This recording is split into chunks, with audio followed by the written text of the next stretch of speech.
Imaginez, vous vous réveillez le matin, sortez votre téléphone portable pour voir l'itinéraire pour vous rendre au travail, buvez un café pour vous débarrasser du sommeil et, si nécessaire, courez jusqu'à l'hôpital le plus proche. Qu'est-ce que toutes ces choses ont en commun? Ils portent, dans leur ADN, une touche de génie musulman que la plupart ignorent. L'histoire qu'ils racontent est incomplète, pleine de lacunes, mais vous découvrirez aujourd'hui comment le monde moderne doit bien plus qu'il ne l'imagine aux esprits brillants qui ont vécu il y a des siècles. Tandis que l'Europe plongeait dans l'obscurité, ravagée par la maladie, la misère et les croyances, de l'autre côté de la Méditerranée, des villes comme Bagdad, Cordoue et Le Caire brillaient. Ce n'était pas seulement la lumière des lampes qui illuminait ces rues, mais aussi le savoir qui circulait dans des bibliothèques remplies de milliers de volumes, des universités qui accueillaient des érudits de toutes confessions et des hôpitaux si avancés qu'ils attiraient des patients de continents lointains. Nous parlons du 8e au 14e siècle, une période que les historiens appellent l'âge d'or de l'islam et ce n'est pas une exagération. Tandis que certains brûlaient des livres, les musulmans les écrivaient. Tandis que d'autres se perdaient dans la superstition, ils ont bâti les fondations du monde que nous connaissons aujourd'hui.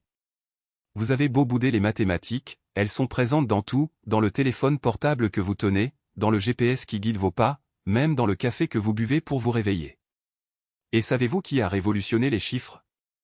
Mathématicien musulman nommé Al-Khwarizmi, né au 9e siècle. Il ne s'est pas contenté de jouer avec les calculs, il les a transformés. C'est de lui que vient le mot « algèbre », tiré de son livre Al-Kitab al-Muqtazar fi Hisab al-Jabr wa al-Muqabala. Cela semble compliqué, mais ce qu'il a fait était simple, sans ses idées, il n'y aurait pas d'algorithme. Et sans algorithme? Adieu Google, smartphone et ordinateur. Al-Khwarizmi a tracé la carte de l'ère numérique, et la plupart des gens ne connaissent même pas son nom. Maintenant, si vous avez déjà été dans un hôpital, remerciez Ibn Sina, ou Avicenne, comme on l'appelait en Occident. Au XIe siècle, ce génie rédigea le Canon de la médecine, une encyclopédie utilisée en Europe pendant plus de 600 ans. Il parlait déjà de quarantaine alors que personne ne comprenait le concept, expliquait comment les maladies se propageaient et décrivait le fonctionnement du cœur et des poumons. Alors que l'Europe croyait encore que les maladies provenaient de mauvais esprits, Ibn Sina considérait déjà la médecine comme une science.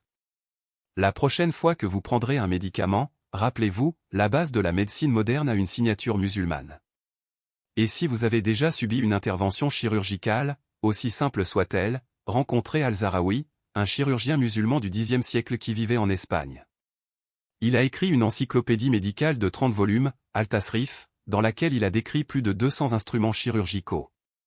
Beaucoup sont encore utilisés aujourd'hui, pince à épiler, scalpel, suture, voire techniques de chirurgie plastique. C'est vrai, bien avant les bureaux de Beverly Hills, un scientifique musulman de Cordoue était déjà en train d'écrire l'histoire. Cela a rendu les interventions chirurgicales plus sûres, plus précises et plus scientifiques. Et votre petit déjeuner? Eh bien, même lui a des racines musulmanes. Au XVe siècle, les moines soufis du Yémen avaient besoin de quelque chose pour les maintenir éveillés pendant les longues nuits de prière. C'est ainsi qu'est né le café, une boisson qui s'est répandue de la Mecque à Istanbul puis a conquis l'Europe. Aujourd'hui, Starbucks est présent à chaque coin de rue, mais l'énergie que vous ressentez lorsque vous prenez cette première gorgée vient d'une invention soufie. Imaginez, vos réunions du lundi sont motivées par une tradition née en terre musulmane. Avant que Google Maps n'existe, un astronome musulman nommé Al-Sufi cartographiait les étoiles comme personne d'autre. Au Xe siècle, il a mis à jour le catalogue des étoiles grecques, a identifié la galaxie d'Andromède des siècles avant les télescopes et a décrit la luminosité des étoiles à l'œil nu dans son livre des étoiles fixes. Et savez-vous qui a utilisé leur carte pour naviguer sur les océans? Les explorateurs qui ont parcouru le monde. Alors la prochaine fois que votre GPS vous demandera de tourner à gauche, rappelez-vous, la navigation moderne a commencé avec un musulman regardant le ciel. Et si je vous disais que votre façon de voir le monde a été révolutionnée par un scientifique musulman? Ibn al-Haytham, ou Al-Hazen, né à Bassora au XIe siècle, fut le premier à comprendre que la lumière ne quitte pas nos yeux, mais y entre. Cette découverte a tout changé. Il a inventé la caméra obscura, l'ancêtre des appareils photo de vos smartphones, et a posé les bases des objectifs, des lunettes, des télescopes et des microscopes. Chaque selfie, chaque film, chaque paire de lunettes que vous portez porte un peu de l'héritage d'Al-Hazen. Et que diriez-vous d'un inventeur qui a non seulement construit des montres, mais aussi de véritables œuvres d'art? Al-Jazari, au XIIe siècle, a créé des horloges à eau, la fameuse « horloge à éléphant » et même des automates programmables les premiers pas vers les robots modernes. Son livre, The Book of Knowledge of Ingenious Mechanical Devices, est un manuel de génie mécanique. Il a inventé le vilebrequin, élément essentiel des moteurs automobiles d'aujourd'hui. Alors, quand votre voiture gronde le matin, remerciez Al-Jazari. Parfum, shampoing, eau potable, tout cela existe grâce à Jabir ibn Hayyan, un chimiste musulman du 8e siècle qui a fait de l'alchimie une véritable science. Il a découvert des acides tels que les acides sulfuriques et nitriques, conçu des équipements de laboratoire tels que des alambics et a enseigné au monde comment distiller, cristalliser et filtrer. Alors que l'Europe essayait encore de transformer le plomb en or, Jabir créait déjà la chimie qui nous donnait des médicaments, des parfums et même des carburants. Ce n'est pas seulement de l'histoire, c'est un héritage. Qu'en est-il des hôpitaux tels que nous les connaissons aujourd'hui? Ils sont nés d'Al-Razi, ou Raz, un médecin musulman du 9e siècle. Il dirigea le premier véritable hôpital de Bagdad, doté de services spécialisés, de dossiers médicaux et même de formation pour les étudiants. Il a écrit plus de 200 livres et découvert l'usage de l'alcool en médecine non pas pour le boire, mais pour le stériliser. Ces hôpitaux étaient si avancés que les voyageurs européens étaient stupéfaits. La prochaine fois que vous passerez un contrôle, sachez que vous suivez les traces d'Al-Razi. Et si je vous disais que le premier homme à voler n'était pas un frère Wright, mais un musulman du 9e siècle? Abbas ibn Firna, de Cordoue, a construit un planeur avec des ailes, a gravi une colline et a sauté. Ce n'était pas un vol parfait, il s'est cassé quelques côtes mais il a fallu des siècles avant que quiconque ne rêve d'avion. Aujourd'hui, chaque avion qui traverse le ciel doit un peu à ce courageux pionnier. Enfin, pensez au chiffre 0. Cette petite balle qui a révolutionné les mathématiques? Ce sont des érudits musulmans qui ont contribué à son introduction en Occident. Sans cela, les calculs complexes seraient impossibles et le monde tel que nous le connaissons n'existerait tout simplement pas.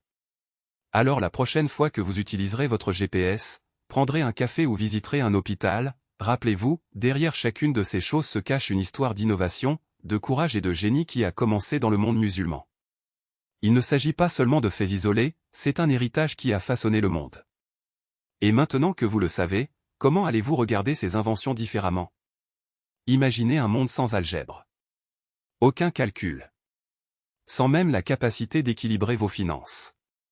Tout a commencé lorsque des sages et des érudits de la maison de la sagesse ont traduit et développé les mathématiques indiennes, faisant du zéro le héros des calculs. C'était le point de départ de tout. Votre relevé bancaire, la mémoire de votre téléphone portable, même les fusées de la NASA, chaque décompte commence par 0. Et cette carte du monde que vous avez déjà utilisée. Pensez à Al-Idrisi, un géographe musulman du XIIe siècle. Au service du roi de Sicile, il a créé l'une des cartes les plus détaillées que le monde ait jamais vues. Ce n'était pas seulement une esquisse sur papier, c'était un chef-d'œuvre sculpté en argent. Les commerçants, les explorateurs et les navigateurs lui faisaient confiance pour traverser les océans. Colomb, Vasco de Gama, ils ont parcouru un monde déjà cartographié par les musulmans des siècles auparavant. Permettez-moi maintenant de dire quelque chose de fondamental, la science n'est pas une conjecture. C'est un test. Et cette idée a été lancée dans le monde musulman. Vous vous souvenez d'Ibn al-Haytham, le génie de l'optique? Il a dit, ne vous contentez pas de croire ce qu'on vous dit, essayez-le. Elle a introduit l'expérimentation, l'observation et la répétabilité bien avant la soi-disant révolution scientifique. Alors quand vous entendez quelqu'un parler de science moderne, sachez qu'un penseur musulman a mis la méthode dans la méthode scientifique. Et en voici une à laquelle vous ne vous attendiez pas, la musicothérapie. Oui, les musulmans utilisaient déjà des mélodies pour guérir. Al-Farabi, un sage du Xe siècle, a écrit sur la manière dont la musique affecte l'âme, soulage la douleur, calme l'esprit et contribue même à la santé mentale. Bien avant que nous ayons des playlists pour nous détendre, cet homme enseignait aux dirigeants comment la musique pouvait guérir leur peuple. Philosophe, musicien, scientifique, parlait d'un talent aux multiples facettes. Et cela ne s'arrête pas là. L'eau propre n'était pas toujours garantie.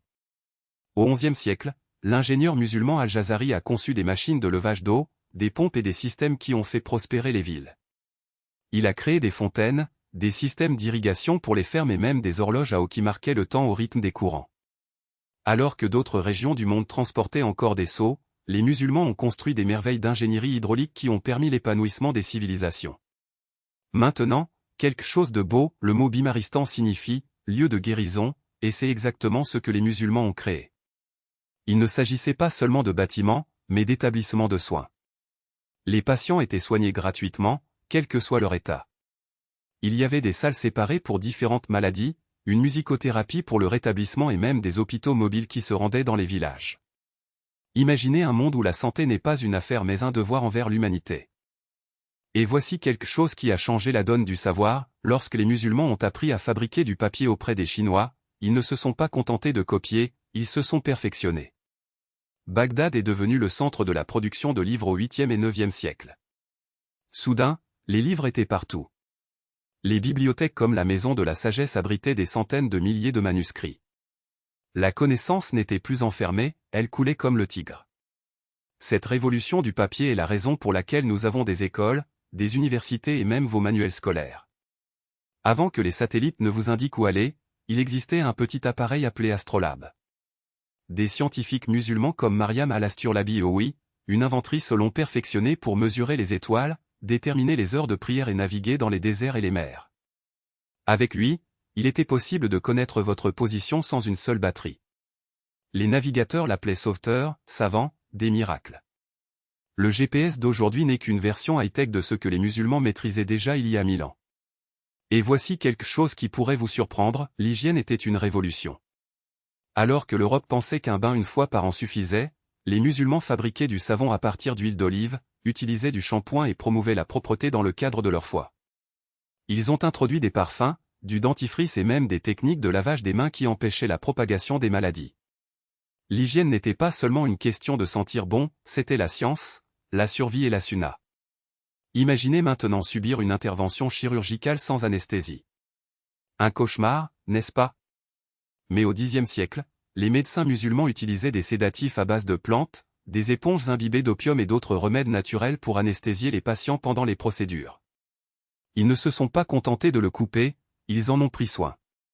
C'était des siècles avant les anesthésies modernes. Pour eux, la guérison n'était pas seulement une science, c'était la miséricorde. Et pour ceux qui portent des lunettes, les artisans musulmans de pays comme la Syrie et l'Égypte maîtrisent la fabrication du verre. Ils ont créé des lunettes transparentes pour lire, des lentilles pour la vision et ont ouvert la voie au microscope et au télescope. Sans cette capacité, aucun scientifique n'aurait pu observer une cellule ou contempler une planète lointaine.